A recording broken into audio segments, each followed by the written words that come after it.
Hello students, we are discussing about the air pollution and control. Today we will discuss the lecture number 10 which is of air pollution and control, and the module is 2. Okay, so our subject name is environmental science and the subject code is MC301, 401 or 501. The contact hour is 24. Our course objective is you will be able to understand the natural environment and its relationship with the human activities. You can apply the fundamental knowledge of science and engineering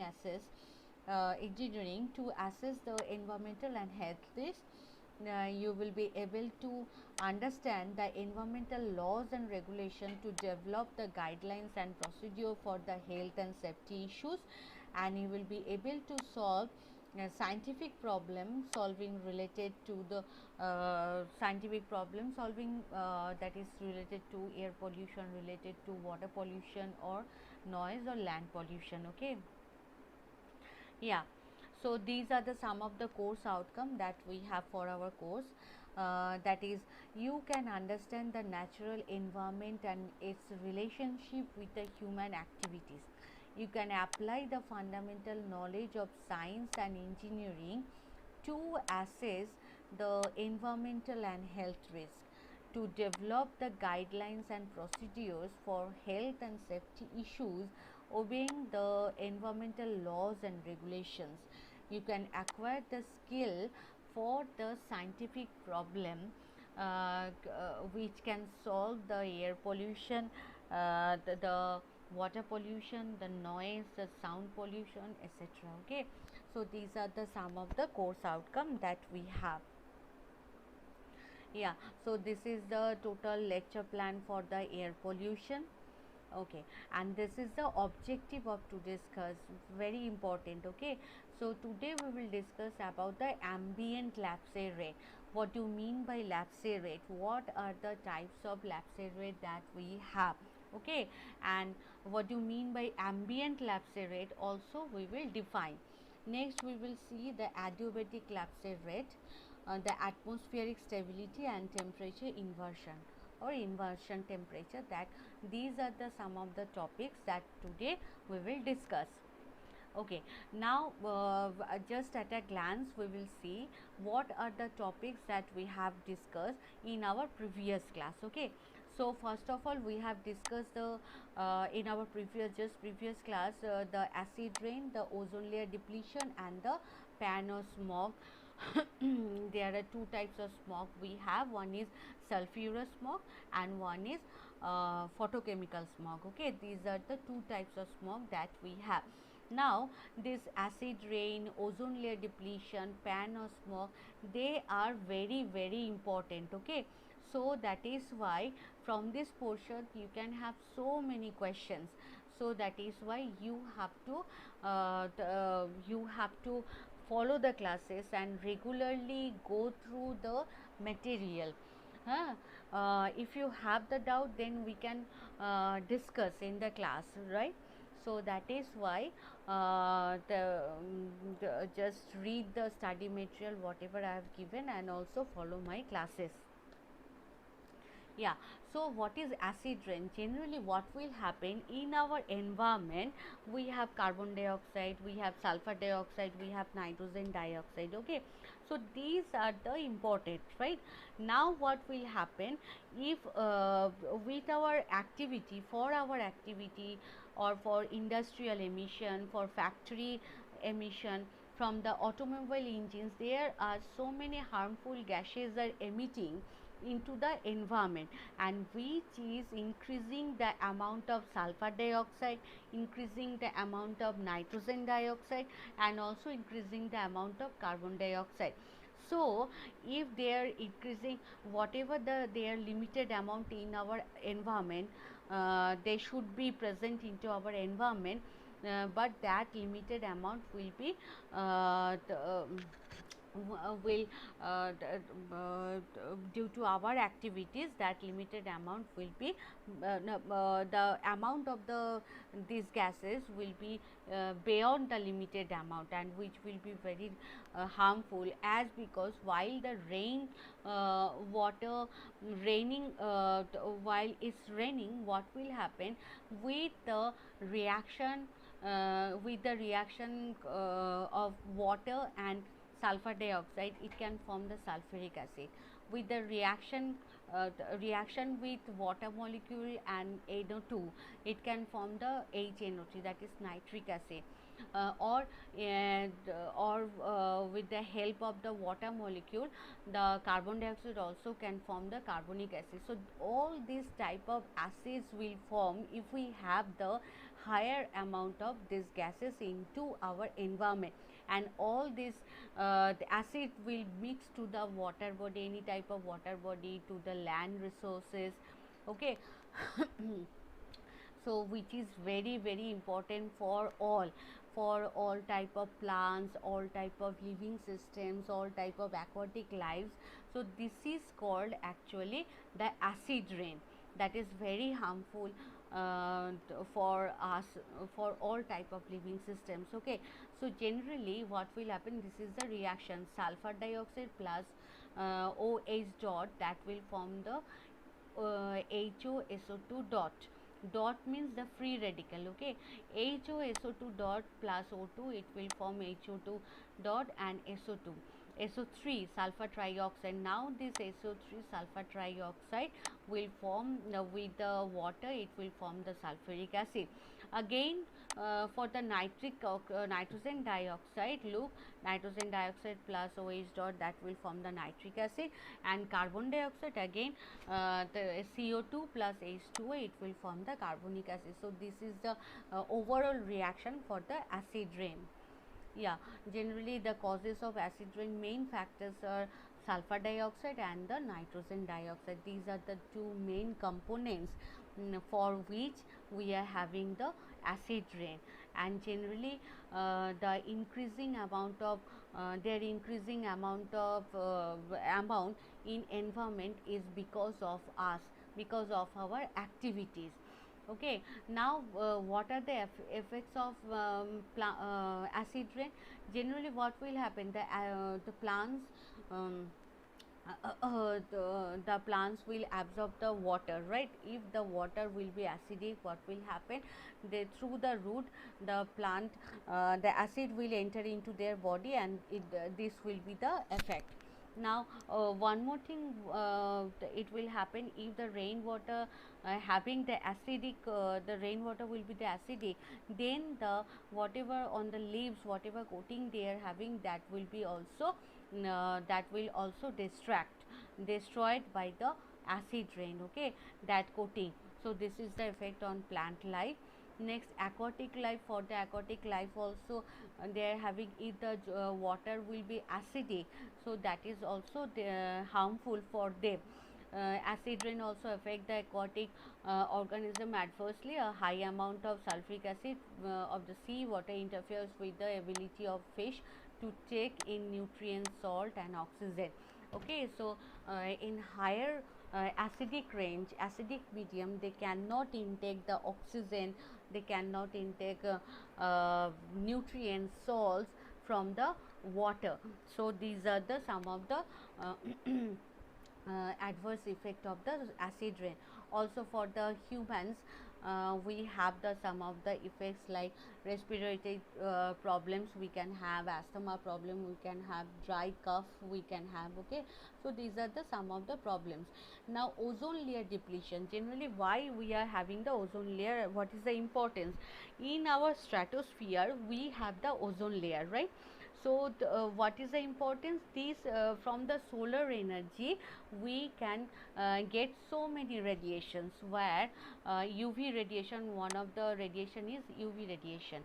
This UV radiation is very very harmful for us. Okay, so what will happen, the this UV radiation will be absorbed by the ozone layer, that is stratosphere, that is we are having in the stratosphere, and that is absorbed by the ozone layer. Now this is the importance of ozone layer. By the ozone layer we will be protected from the UV rays. Now what will happen, again due to our activity, like we are using so much AC, we are using fridge, okay. So all these are having the CFC, chlorofluorocarbon, okay. So these chlorofluorocarbon, while enter into the environment, it will direct react with the ozone, and it will dissociate it into oxygen atom and the oxygen molecule. So thus ozone layer will be depleted with the help of the CFC, and which is very harmful again. Okay, so this is called ozone layer depletion. Yeah, so these are the some of the reactions that we have. Ozone will oxygen will form with the UV radiation, it will form the oxygen atom. This again, this oxygen atom will attach with the oxygen molecule, and it will form the ozone. This is the ozone formation reaction. Now CF chlorofluorocarbon, that is CF2Cl2, what will happen with the help of the UV radiation, it will form Cl dot, the free radical. Free radical formation reaction is very harmful because this is the chain reaction. Once it will form, then continuously the chain reaction will be followed, and continuously it will form, okay. Then Cl dot, that Cl dot will bind up with the ozone, and it will form ClO dot and oxygen. Again this ClO dot will obstruct the oxygen atom, and again it will form the Cl dot, and oxygen will be followed. Then this Cl dot again whatever will form, it will attack again another molecule of the ozone. So thus this chain reaction will be continue, and thus ozone depletion reaction will be continued, which is very harmful. Okay, effects of ozone layer depletion, that is we can have the skin cancer, as our skin will be exposed to the UV radiation. Eye, lung irritation, we can have reduced photosynthesis, the rate of the photosynthesis. It also affects the crop productivity also. So these are the some of the effects. Now we have smog. What is smog? Smoke and fog while mixed to each other, that is called by the smog, okay. There are two types of smog generally we have. One is photochemical smog, one is sulfurous smog. Photochemical smog means this, here we are having the reactions which is taking place in presence of the photons, in presence of the sunlight, right. So and after that it will produce a harmful product, that is the PAN, peroxyacetyl nitrate, okay. So this is very harmful. And for the sulfurous smog, generally the main component is the sulfur dioxide, and with the help of the oxygen it will form first sulfur trioxide, then sulfur trioxide will form the sulfuric acid. So this will be the reaction. That means in the sulfurous smog we that is acidic, that is we have the acetic H2SO4, that is sulfuric acid, okay. The photochemical smog is radical mechanism, it is going through, and it may be or may not proceed through the free radical mechanism. This is oxidizing type of reaction, this is reducing type of reaction. So these are the some of the differences between the photochemical smog or sulfurous smog. This is the reaction actually. Okay, now today we will discuss about the lapse rate, ambient lapse rate, adiabatic lapse rate, okay. So what is meteorology? Meteorology is a scientific study of the atmosphere that focuses on weather processing and forecasting. Meteorological phenomena are observable weather events which illuminate and we explained by the science of meteorology. Those events are bound by the variables that exist in Earth's surface, okay, atmosphere. So this is the definition of meteorology, right? Yeah, now what do you mean by lapse rate? Lapse rate means the rate at which the atmospheric temperature will vary. that is called by the lapse rate. The lapse rate is the rate at which an atmospheric variable normal temperature will vary according to the Earth's atmosphere falls with the altitude. Lapse rate arises from the word lapse in the sense of a gradual fall. While we will go towards the upside, upper layers of the atmosphere, the temperature will decrease. Okay, the fall, gradual fall, that is called lapse. It corresponds to the vertical components of the spatial gradient of temperature. The vertical temperature gradient of the troposphere is 5 degrees centigrade per kilometer in the lower and 7 degrees centigrade per kilometer in the upper region of the troposphere. So this is all about the lapse rate. Now this lapse rate can be positive or can be negative. The lapse rate is considered positive when the temperature decreases with elevation, 0 when the temperature is constant with elevation, and the negative when the temperature increases with elevation, that is called temperature inversion, by inversion of temperature. Okay, so this is the negative lapse rate and this is the positive. This graph is the positive lapse rate, and according to the x-axis this is the temperature. Okay, so this is all about the positive and negative lapse rate. Next we have adiabatic lapse rate. So what do you mean by adiabatic lapse rate? The adiabatic lapse rate is the rate at which the temperature of an air parcel changes. The temperature of air parcel changes in response to the compression or expansion associated with elevation change under the assumption that the process is adiabatic. That is, no heat exchange occur between the given air parcel and the surrounding. What will happen? Adiabatic lapse rate, that means adiabatic means no heat will be exchanged with the system and the surroundings.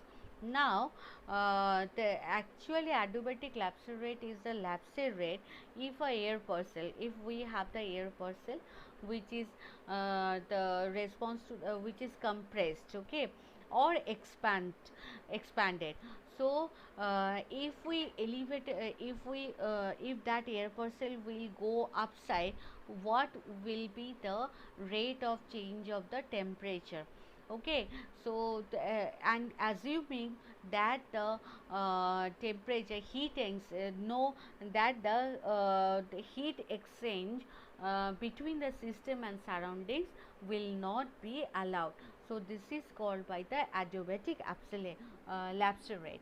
So along the x-axis, this is a graph. You can see along the x-axis, that is the temperature rising air in degree centigrade, and this is the altitude. Okay, so if we higher the altitude, higher will be the lower will be the temperature rise. Okay, so first of all, this is dry adiabatic lapse rate and this is wet adiabatic lapse rate.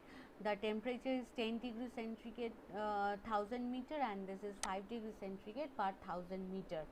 Okay, so and this is called the condensation level. Yeah, now DALR versus SALR. So what is this? What does it mean? Dry adiabatic lapse rate and saturated adiabatic lapse rate. Okay, now what do you mean by dry adiabatic lapse rate? When the packet of moving air is dry and the temperature is more than the dew point, right? The temperature at which the dew is formed, the adiabatic lapse rate is called dry adiabatic lapse rate. Okay, the DLR is constant at minus 9.76 degree centigrade per kilometer, and saturated adiabatic lapse rate is when the packet of the moving air contains a very small amount of the moisture in it. In it, then CP change is very negligible. Okay, on the other hand, if the air is saturated with the moisture and temperature is less than the dew point, the lapse rate is called most adiabatic lapse rate or the saturated adiabatic lapse rate. Okay, the average value of the saturated adiabatic lapse rate is in the troposphere about minus 5.4 degrees centigrade by per kilometer. Yeah, so this is, now we will discuss about the environmental lapse rate. The lapse rate of non-rising air, commonly referred to as the normal or environmental lapse rate, is highly variable. Okay, being affected by the radiation, convection and condensation. It averages about the 6.5 degrees centigrade per kilometer in the lower atmosphere, that is the troposphere. Okay, so this is the environmental lapse rate you can see, and this is the dry adiabatic lapse rate. The along the x-axis we have the temperature, along the y-axis we have the height. So A is the environment and depicted in the figure above by is the lapse rate. Okay, so most and this if you see this graph, this is the most adiabatic lapse rate.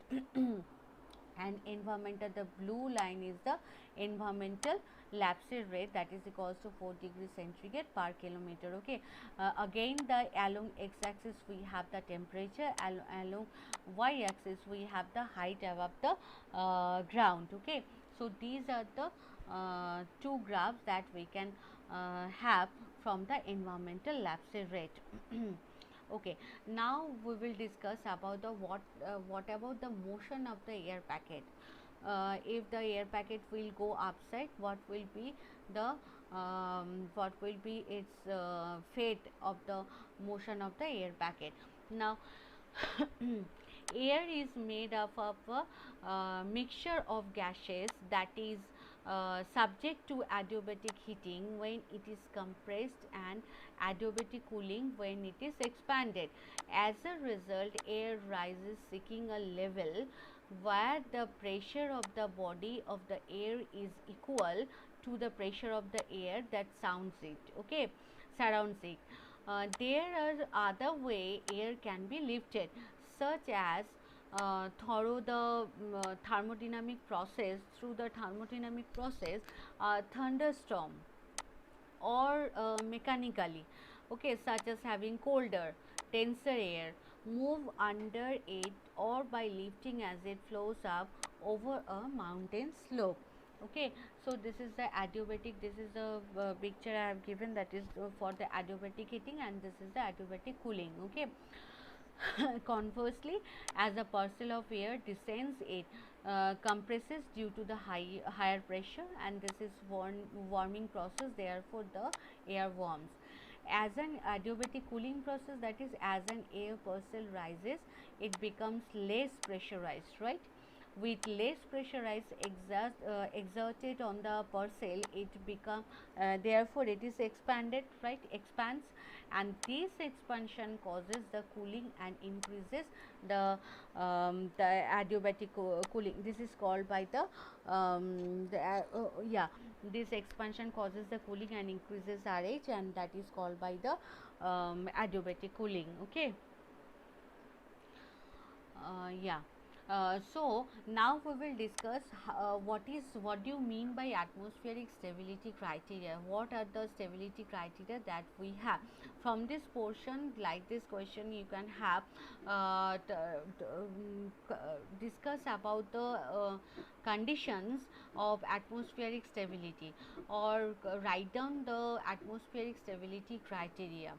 Okay, now ELR is, if the ELR is greater than ALR, the atmosphere is unstable. That is, when the internal temperature of the air packet is higher than the surroundings, its density become lower and it keeps on going up. Okay, ELR is, if the ELR is less than ALR, atmosphere is stable.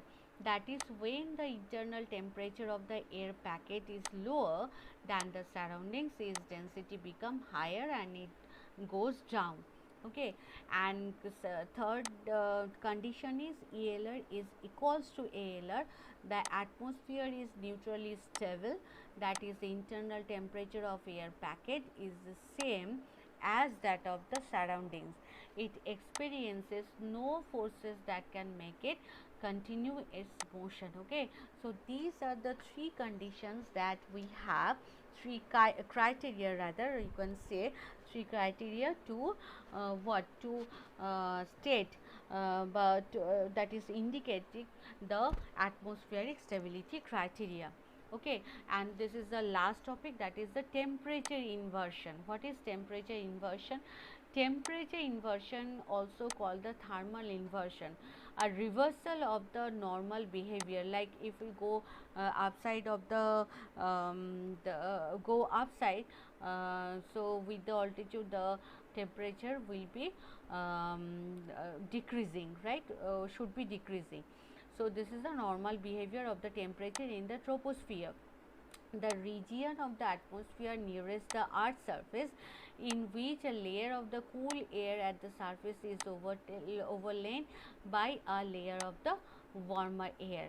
So you can see here, this is the inversion layer, warmer air. Okay, we should be the cold one, but this is the warmer air, that is why it's called temperature inversion. So this is the last topic of today's session. So I have given one question, how much you have got, you have understood the topic that today we have taught. So I have taught you. So what is the criteria of unstable air? So there are generally three criteria we have seen for the atmospheric stability. So what is the criteria which are for the unstable air? And your time starts now, so you have to remember first, whatever, memorize first whatever the topic I have told you, and then you can get the answer. So your time's over, time is over now. The answer is, you are absolutely right. If the ELR is greater than ALR, that means the atmosphere is unstable. When the internal temperature of the air packet is higher than the surroundings, its density become lower and it keeps going upside. Okay, so this is the unstable criteria, atmospheric unstable criteria. Okay, so this is the recapitulation whatever we have discussed today. First of all, we have discussed the ambient collapse rate. Yes. Second, we have discussed the adiabatic collapse rate. We have defined and also we have seen what is the nature of this adiabatic collapse rate. Next, we have seen the atmospheric stability. What are the criteria that we have for the atmospheric stability?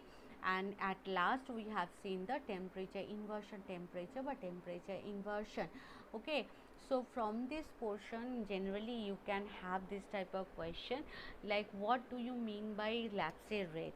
What are the types of lapse rate that we have? What do you mean by ambient lapse rate, adiabatic lapse rate? Okay, uh, explain with the proper graph. Next we can have yeah, next we can have what you mean by inversion of temperature, explain. Okay, next we can have what are the criteria for the atmospheric stability. Okay, so these are the some questions that you are very frequently asked in your exam from this portion. So please student, follow the classes regularly and do the assignments in time, and please go through the study material whatever I have given. Okay, so thank you students, and next class, in the next class we will discuss how to control, how we can control the air pollution. There are so many control devices that we have, and we will see what are the how they can work, what are the basic principles for the, what are the working, basic working principle of that control devices, that we will see in our next class. So please students, follow the classes, and also you have to submit the assignment. So thank you students, and see you in the next class.